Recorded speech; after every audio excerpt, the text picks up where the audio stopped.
नमस्कार, बहुत बहुत स्वागत है राजस्थान के हमारे इस खास बुलेटिन में। मैं हूं आपके साथ दिव्या सिंह। खबरों की शुरुआत करेंगे, लेकिन उससे पहले नजर इस वक्त की सुर्खियों पर।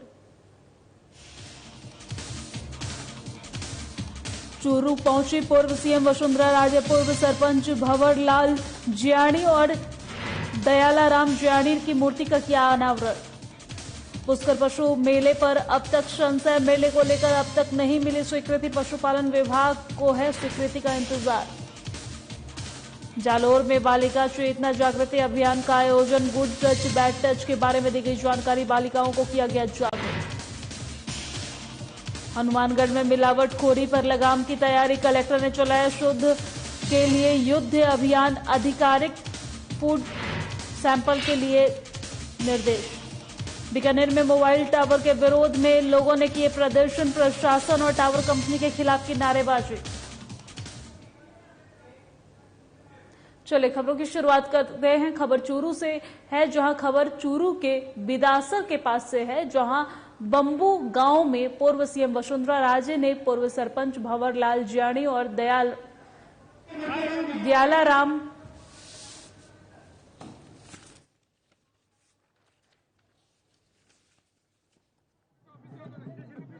जियाणी की मूर्ति का अनावरण किया है। वहीं अनावरण समारोह के बाद सभा में वसुंधरा राजे ने राज्य सरकार पर कई तंज कसे हैं और मोदी सरकार के कार्यों की सराहना की है।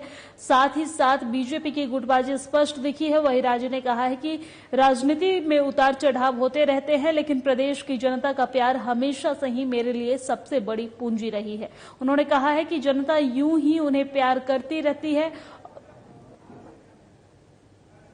साथ ही राजे ने कहा है कि किसी भी सरकार की लड़ाई अन्याय और अत्याचार के खिलाफ होनी चाहिए, लेकिन वर्तमान हालात में जो सरकार है, कांग्रेस की सरकार, कांग्रेस में कभी अभी कुर्सी के लिए लड़ाई हो रही है। वर्तमान में जनता कांग्रेस से नाराज चल रही है।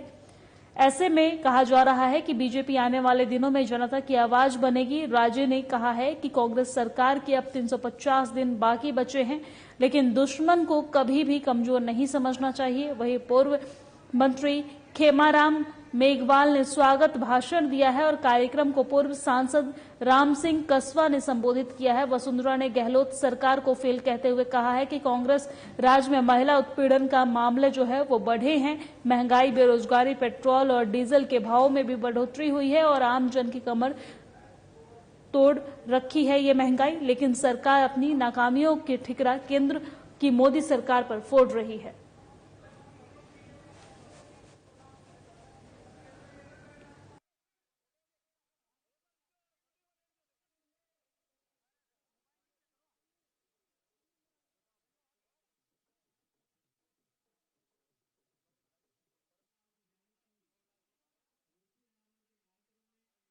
बड़ा सौभाग्य है। राजनीति में मेरे बहुत दिन हो गए, 20 साल से तो राजस्थान की सेवा, 25 साल तो राजस्थान की सेवा में हो गए, परंतु मेरा सबसे बड़ा जो मैं समझती हूँ कि एक सौभाग्य है और मेरी पूंजी है, वो ये जो प्यार आप लोग सबने एक परिवार के रूप में मुझे दिया है, वो सबसे मेरी अमूल्य पूंजी है। आप तो ये प्यार देते रहोगे हम लोग सबको, हम लोग दौड़ते रहेंगे, आप काम करवाते रहो, जितना काम कराना है बस हाथ देते रहो सिर के ऊपर, प्यार करते रहो हमको और जितना दौड़ाना है उतना दौड़ाते रहो। इस देश में, इस देश भर के श्रद्धालु यहाँ आते, मैं खुद ही एक छोटी सी अनुयायी हूँ उनकी। मैं भी मंगलवार के जब तक उनके दर्शन नहीं होते और वो पंडित जी मेरे करवा देते हैं, जब तक उनके दर्शन नहीं होते तो मेरा दिन पूरा नहीं होता है। और खबरों में आगे बढ़ने से पहले रुक कर लेते हैं इस वक्त की बड़ी खबर का। इस वक्त की बड़ी खबर अलवर से सामने आ रही है, जहां एससीबी की अलवर में दूसरे दिन भी कार्रवाई जारी है। खेडली नगरपालिका ईओ किंगपाल सिंह ट्रैप 5 लाख रुपए की रिश्वत के साथ किया ट्रैप। दुकान को नहीं तोड़ने की एवज में मांगी थी रिश्वत। एसीबी अलवर एएसपी विजय सिंह के नेतृत्व में हुई कार्रवाई। इस वक्त की बड़ी खबर अलवर से आपको बता रहे हैं, जहां एसीबी की अलवर में दूसरे दिन भी बड़ी कार्रवाई। खेडली नगरपालिका ईओ किंगपाल सिंह ट्रैप 5 लाख रुपए की रिश्वत के साथ किया ट्रैप। दुकान को नहीं तोड़ने की एवज में मांगी थी रिश्वत। एसीबी अलवर एएसपी विजय सिंह के नेतृत्व में हुई कार्रवाई।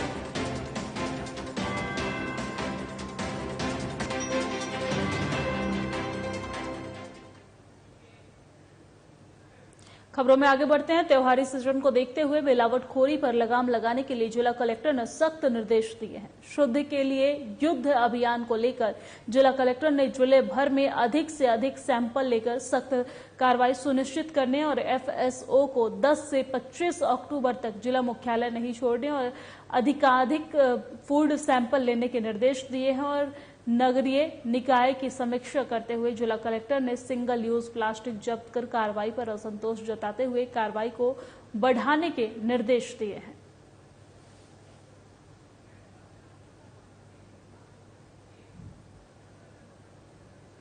और बालिका चेतना जागृति अभियान का आयोजन जिला प्रशासन, महिला अधिकारिता विभाग और आरडी फेडरेशन के संयुक्त तत्वाधान में राजकीय उच्च माध्यमिक विद्यालय बालिका विद्यालय कोरा में बालिका चेतना जागृति अभियान का आयोजन किया गया है। वही आरडी फाउंडेशन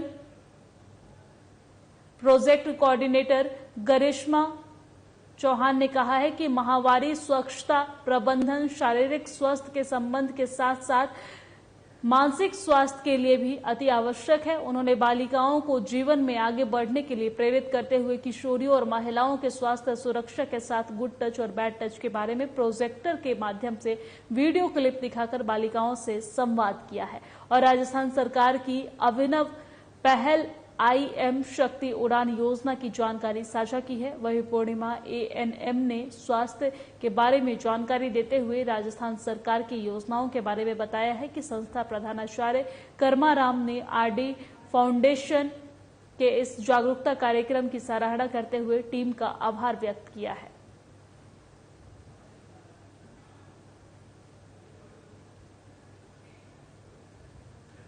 और अब खबर बीकानेर से है, जहां अस्थायी पटाखा दुकानदार प्रशासन के उस फैसले के विरोध में उतर आए हैं जिसमें प्रशासन चाहता है कि पटाखे की अस्थायी सभी दुकानें एक मैदान में लगे। दरअसल सुरक्षा कारणों को मद्देनजर रखते हुए प्रशासन ने यह फैसला लिया था कि दिवाली पर लगने वाली अस्थायी पटाखों की दुकान इस बार एक मैदान में लगाई जाए, लेकिन प्रशासन का यह फैसला दुकानदारों को मंजूर नहीं है, क्योंकि दुकानदारों का कहना है कि इससे खतरा और अधिक बढ़ेगा और ग्राहक भी नहीं पहुंच पाएंगे। दुकानदारों ने बताया है कि प्रशासन अस्थायी और अस्थायी दुकानदार के बीच भेदभाव कर रही है। उन्हें शहर से दूर एक खाली मैदान में भेजने का जो फैसला लिया गया है, वहीं दूसरी तरफ शहर के अनेक बाजारों में अस्थायी दुकानदारों को दुकान लगाने के लिए अनुमति दी गई है। दुकानदारों का कहना है कि प्रशासन के इस फैसले से दुकानदार और जनता दोनों का नुकसान होगा, क्योंकि शहर में ऐसा कोई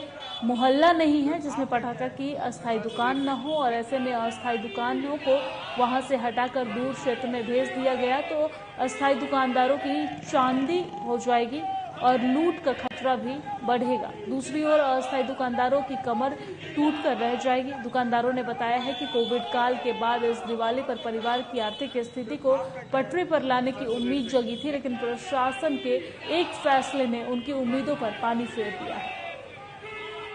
आज पटाखा द्वारा कलेक्टर ऑफिस के आगे प्रदर्शन किया गया। उसका कारण ये था कि जो कलेक्टर द्वारा ये आदेश निकाले गए हैं कि एक ही ग्राउंड में सारे अस्थायी पटाखे विक्रेताओं को इकट्ठा किया जाएगा और उनको कियोस्क बना के एक ग्राउंड में पटाखा सेल किया जाएगा। इसके विरोध में ज्ञापन दिया गया था एडीएम सिटी साहब को, और ये कहा गया कि अस्थायी पटाखा विक्रेता जो भी हैं 300 से 400 लोगों का रोजगार जुड़ा हुआ है और उनको यथास्थान जो हर साल उनका लग रहा है जहाँ पे दुकानें वहीं देने का कृपा करें। और एडीएम सिटी साहब से आश्वासन मिला है कि हम विस्तार करेंगे। उन्होंने ये कहा कि भाई हम जो हैं अलग अलग मैदानों में 3-4 मैदान जो हैं फाइनल करके आपको वहाँ एक स्थान पे देंगे। और पुष्कर में कार्तिक महीने के ख्याति प्राप्त पुष्कर पशु मेले को लेकर प्रशासन ने भले ही तैयारियां शुरू कर दी हो, लेकिन अभी तक मेले को लेकर स्वीकृति नहीं मिली है। ऐसे में स्थिति स्पष्ट नहीं है कि मेला लगेगा या फिर नहीं लगेगा। वही पशुपालन विभाग की स्वीकृति का इंतजार सभी को है। मिली जानकारी के अनुसार गायों में लंपी डिजीज, घोड़ों में कैलेंडर के कारण ऐसी हालत बनी हुई है। हालांकि स्वीकृति मिलने की उम्मीद है, लेकिन ये स्वीकृति सशर्त भी हो सकती है, मतलब शर्त के साथ भी हो सकती है, और ऐसे में आयोजन भी उसी के अनुरूप होगा। वहीं पशुपालन विभाग के संयुक्त निदेशक डॉक्टर प्रफुल्ल माथुर ने बताया है कि पशु मेले की विधिवत शुरुआत 26 अक्टूबर को होगी। मेले को लेकर तैयारियां शुरू कर दी गई है और कमेटियों का गठन भी किया गया है। बैठकें लेकर आवश्यक दिशा निर्देश भी दिए जा रहे हैं। कोरोना काल के बाद इस साल विदेशियों को अच्छी संख्या में आने की उम्मीद जताई जा रही है।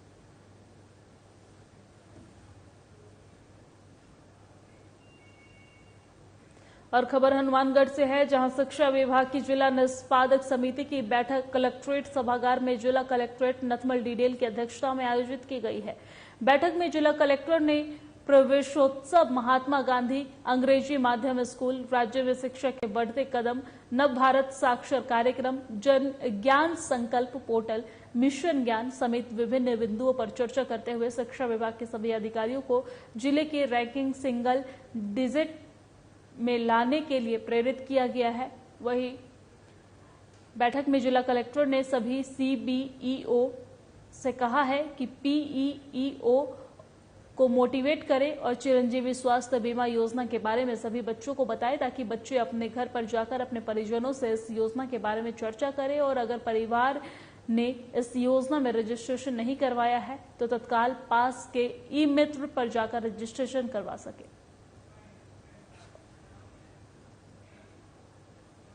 और मेरे साथ राजस्थान के इस खास बुलेटिन में फिलहाल इतना ही। मुझे दीजिए इजाजत। नमस्कार।